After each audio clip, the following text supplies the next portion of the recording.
This episode is brought to you by Progressive. Progressive helps you compare direct auto rates from a variety of companies so you can find a great one, even if it's not with them. Quote today at Progressive.com to find a rate that works with your budget. Progressive Casualty Insurance Company and affiliates. Comparison rates not available in all states or situations.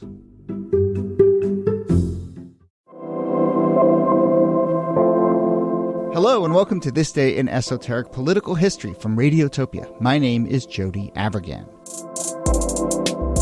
This day, April 30th, 1968, New York City police officers acting at the behest of officials at Columbia University cleared 5 campus buildings that had been occupied by students protesting various issues linked to a war abroad and race relations at home.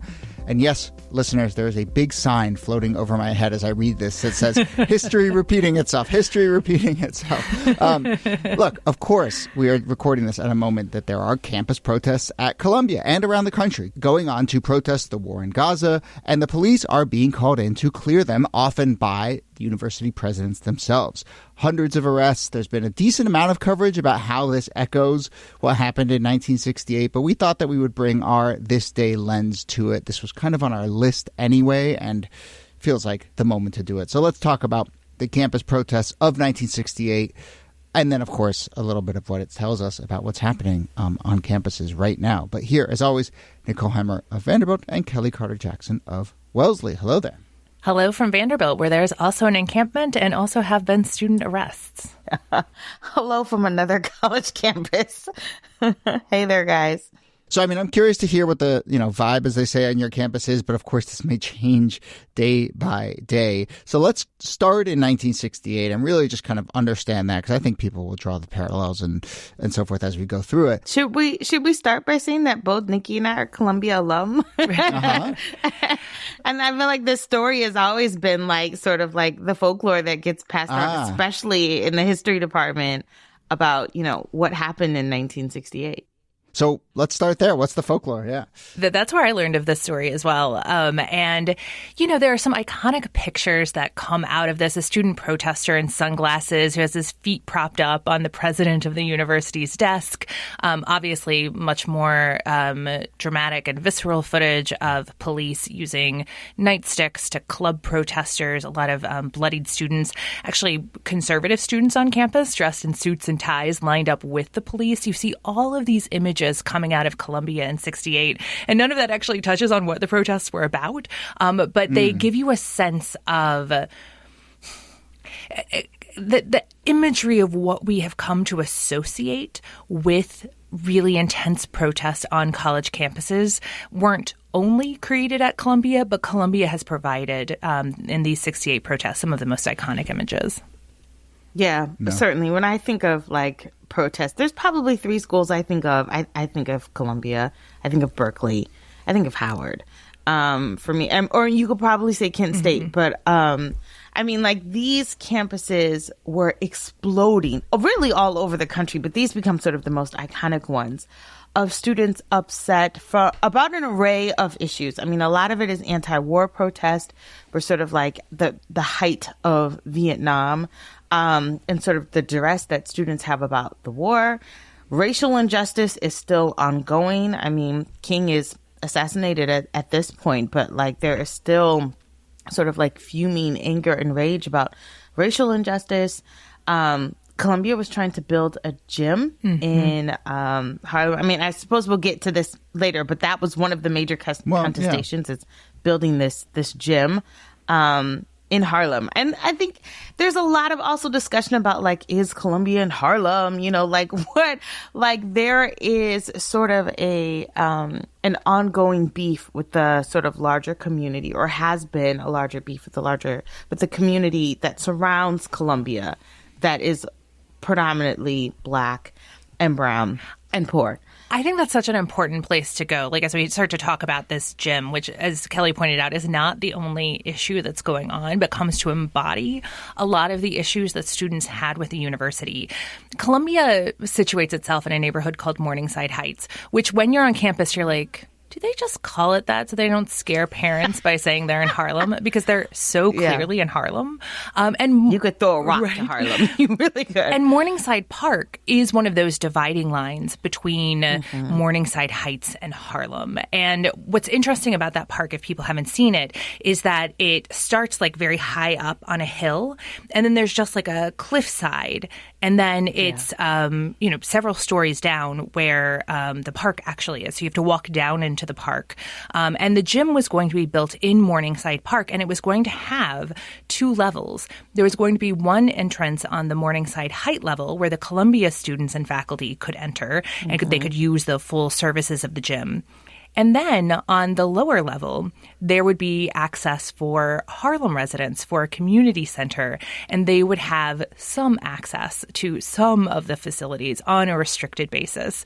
And 12%. That's how much they would have access to. The optics of this, like use the back door downstairs to get like a second-class service for Columbia, which has been a predominantly white institution. You can understand why this became a flare point, and B, known very funnily as Jim Crow, GYM Crow. Jim Crow is good. Love it. Doesn't translate well in audio. Yeah, but that's true. I mean, the optics, like it's not, it was never a good look. It was never a good design. It was never created with the community in mind. Or maybe it was, and that's the rub, right.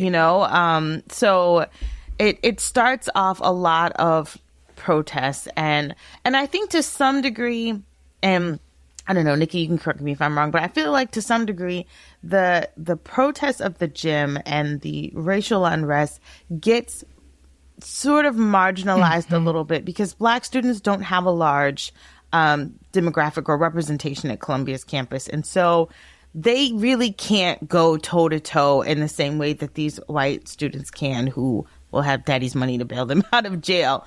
And so Black students very quickly are like, we want to protest, but we actually can't wow out in the same way that some of their peers were doing. I feel like this is such an important point because there are Black student sit-ins and protests. They're particularly calling for more Black professors, more Black students, a Black studies program.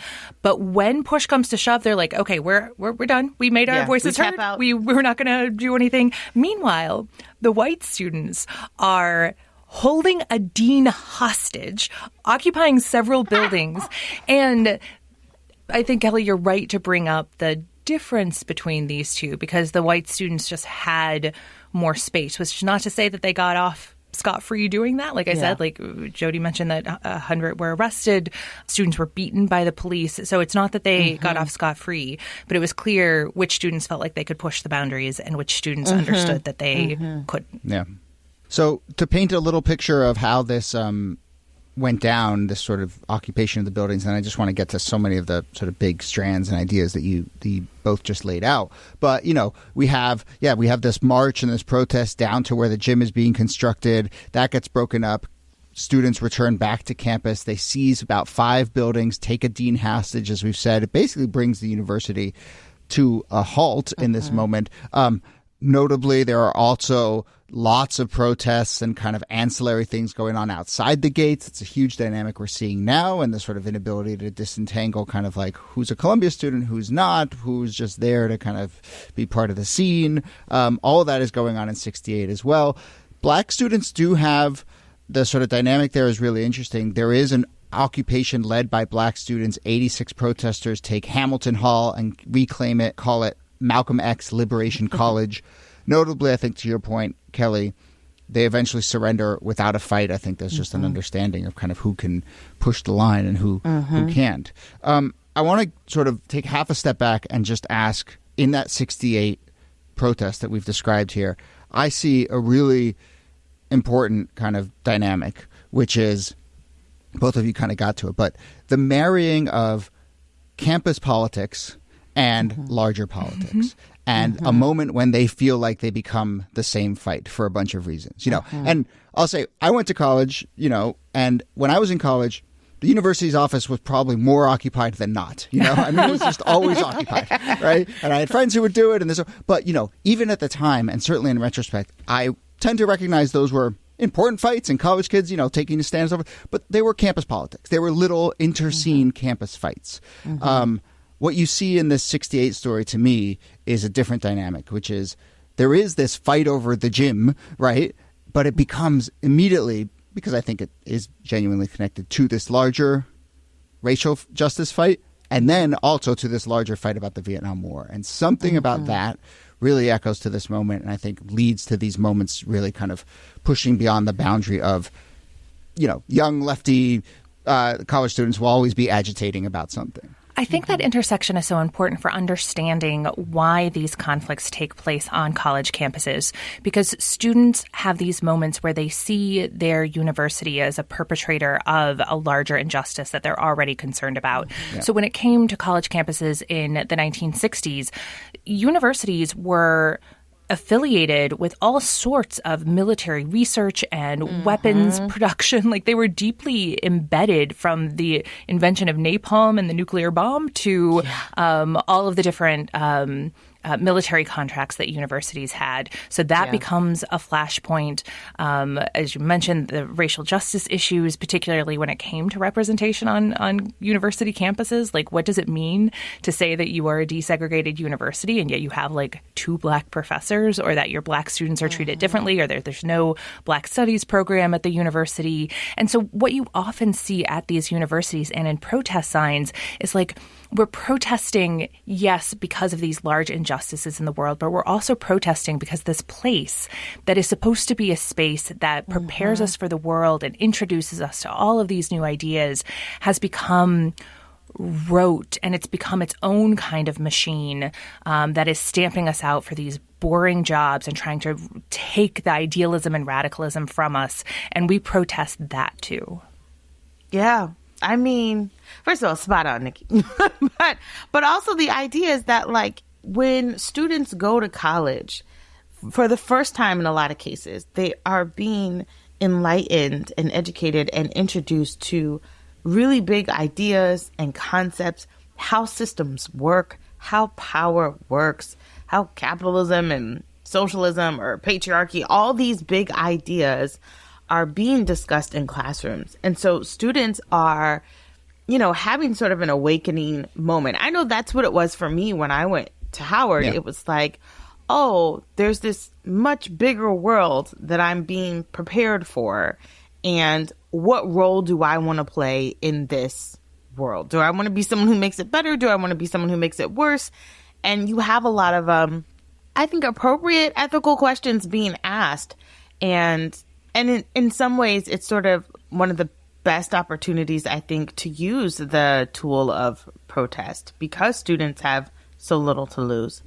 The best sign I've seen at the Columbia protests was one that said, "Dear Columbia, why require me to read Edward Said if you don't want me to use it?" I loved that. Right? And it's like, yeah, you know. And, you know, but I also will say, and I'm of the same mind, and I think it gets to this question of kind of, when do these protests reach escape velocity? Is that the phrase to kind of connect to the larger world? You know, I'm also of the mind that, Kellie, you're absolutely right. You know, students go to have their horizons expanded, to be injected with new ideas, and then what do you expect? They're going to use them. But I also feel like, you know, a big part of this story is that they should use them, and it should stay on campus, and the rest of the world shouldn't really care, you know. And a big part of the dynamic, especially now, is that the rest of the world is sort of meddling in what has always taken place on campus, which is a bunch of people agitating, but that's what college kids do.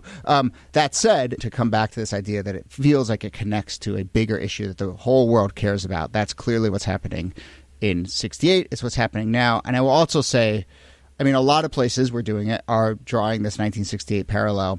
We've mentioned a few times on the show the anti-apartheid movement and the divestment fights there. You know, I feel like that's the one that isn't being talked about enough. I'm fascinated by that moment. I could do a 10-part series on that. You know, I would love to at some point. But I was about to say, I think you just decided to do a 10-part series on that. Yeah. But you know, that's another one where it feels like, oh, all these campus fights really connect to this much bigger issue, and all of a sudden, you know, it mushrooms in that way. The other dynamic, and it's the dynamic we are marking today is the police. The police getting called in to break this thing up. So let's talk about how that goes down in 1968 and what that does to this moment, and then obviously we can tie it to today. But what, as far as we know, leads the university president, I'm just saying words that sounds just ripped from today's headlines, but the university president asks the NYPD in the same sort of language of, I do this with a heavy heart, it brings me no joy to do this, but nevertheless, I feel like I need help to break up these protesters who are disrupting campus life. How does that all go down in 1968, and what does it do in the moment? I mean, it becomes chaos. The cops come in, they arrest about 700 students, and there are physical and violent altercations. Students are getting dragged down the steps. They are being, pulled. They are pushed. They are being hit with batons. It becomes removal by force. And this is always the most disappointing, if that's the best word to use, probably not, but the most disappointing aspect of a lot of these protests is that they are never solved with actually addressing some of the grievances that the students have. The primary tool of the administration is just get rid of them, get them out, send them away, silence them, rather than sort of deal with what it is that they're demanding.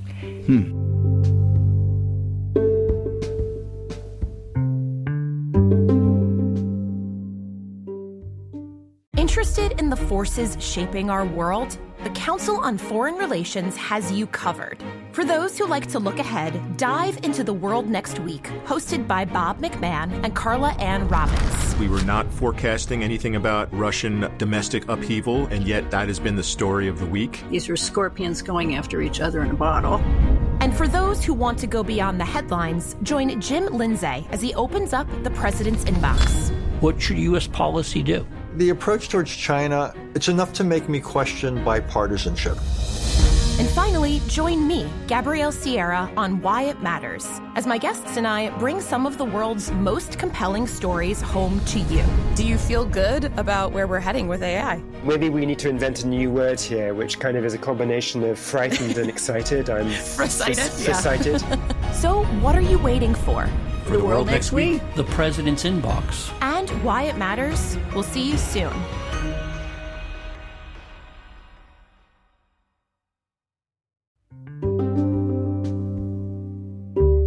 And there's such an interesting dynamic to it as well, because the police come in, they immediately escalate the situation. They're beating the students. So now the university president has invited this violence onto campus and has put his students in harm's way. And he's also ceded whatever sort of moral high ground he might have had. Look, these students, some of them they held a dean hostage, and yes, they fed him, and they only held him for 24 hours. But I think maybe you shouldn't kidnap people. That feels important. So it could have been very easy to paint these protests at Columbia as silly or as college students who don't have any sense of proportion or as dangerously radical. And yet, when you bring the police in, you do a couple of things. You say, actually, these students do have power, and they're a threat to our university, which makes people also pay attention. But it also says, and we think that the way that we're going to take care of our students is to bloody them up and throw them in prison. And that turns public sentiment toward the students who are being beaten. And it damages, in this case and in other cases, irreversibly. This happens in Berkeley as well. Like, it damages the reputation of the president so much that they're forced out early. And you would think, given this long history and the availability of history books at university libraries. And the way that this is lore at Columbia itself. Right? The way that it is celebrated lore. These are called the storied protests of 1968 in university literature. And yet, maybe we can send them a copy of this episode. Sometimes you just want to be like, wait, let's take a beat. Like, let's think about what we did before and what didn't work. And then let's just repeat that again. Like, hoping for new results. It never works. It never works. Yeah. I mean, going back to this conversation we've been having about how these moments bind together a bunch of different issues, it does feel like, and we've seen this not just with campus protests, but just, the police reaction to social justice movements in general. But it's like when you send in the cops, it's like injecting like super glue or a binder. And all of a sudden, all of these issues that maybe felt a little disparate or were just sort of starting to coalesce, they just become one, right? And the campus politics and the larger politics and the media story, it all just becomes about the police response. And so purely from a tactical level, which I don't think is the most important consideration here, but purely from a tactical level, as you've been saying, it just backfires. It just puts everyone on the other side of the cops together, generally speaking. You know why? Because it reveals the power dynamic that it gets often obscured in the coverage of these things, right? Like it's like, oh, the students are in charge. The students are in control. The students run the university. And then as soon as the cops show up, you're like, oh, wait. The students don't actually have power in this situation. And this is true for activists as well. I mean, the kind of rhetoric that comes out from people who oppose protests and activism as they're going on is that, you know, these are the people who are running the asylum. And then the cops show up and that is disproven. Yeah. So that said, I do want to talk about the aftermath of this on two fronts. One, at a tactical level, like, what were these protests about, and did they accomplish something? And was that dynamic changed by the sending in of the cops and the breaking them up in this way?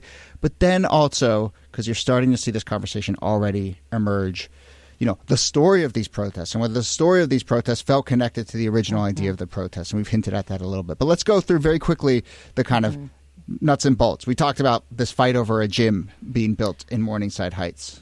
Yeah, well, the gym doesn't go through. They actually decide not to proceed with constructing this gym. They do eventually build a gym, one that I've used for me. It's underground and it's terrible. Yeah, it's a subterranean. It's basically a basement gym. That's what we're gonna call it. A really big basement gym. And the uncomfortable dynamic between Columbia and Harlem certainly doesn't go away. No. I mean, No. You know, but the gym gets stopped. Yeah. Yes. So in that sense, they get what they want. They do hire more Black faculty. They do bring in more students. It's still not a substantive amount, but it's more than what they had before. And they change campus guidelines to sort of accommodate protests a little bit more, which is actually, I think, something still playing out now, right? I mean, people are pointing to what's happening now as being facilitated by the fact that Columbia opened its understanding of the role of protest, at least, for a while. And it doesn't end with graduation in 1968, although that becomes a site of protest too when students walk out. But this is also part of the lore at Columbia. For many semesters after, there were not final exams held at Columbia because the university kept getting shut down by student protesters. Right. So this is the beginning of a season of protests at Columbia and other universities. Obviously, around Kent State, they're going to flare up again in 1970. So really the late 1960s and early 1970s are disruptive in terms of the schedule at Columbia, but I suspect a period of real learning for students. Yeah. As we said, it backfires for the president and the leadership of the university. A lot of them have to resign. I think it's generally seen as a mistake, the response to these protests. It's not just these protests, but obviously it's the late 60s in general, radicalizes a whole group of students who then go on to lead protests through the 70s. The Weathermen and the SDS famously kind of come out of Columbia. Not, just a generation later, we're into anti-apartheid movements. I mean, we can see the kind of lineage throughout.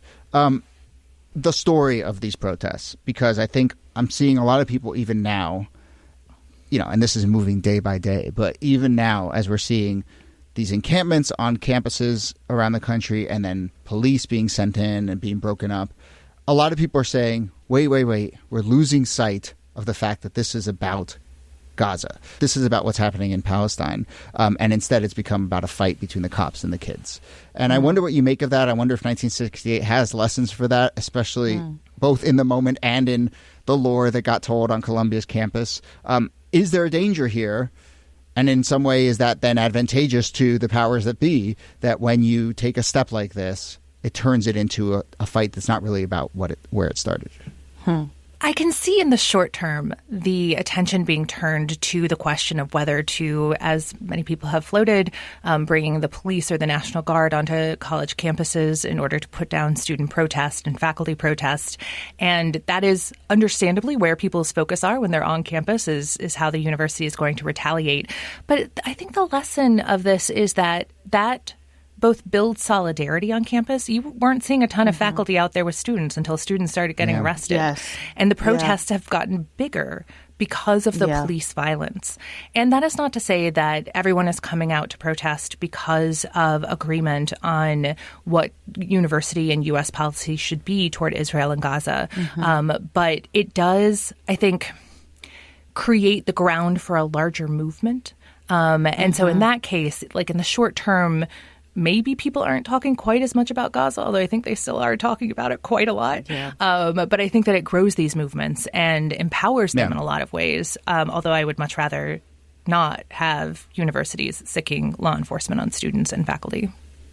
Yeah, same. I mean, I think that if these moments should teach us anything, it is how do we get to a place where you can resolve or address grievances without the police and without these sort of altercations. But I think part of it is that the administration has always been sort of in some way dismissive of students, like, shoo, bye, go away, like as though, like they don't bring anything to the table or they don't have anything to say. And so trying to have meaningful conversations about, okay, where do we go from here? What does this look like? And what would be required to sort of do the work that you want us to do?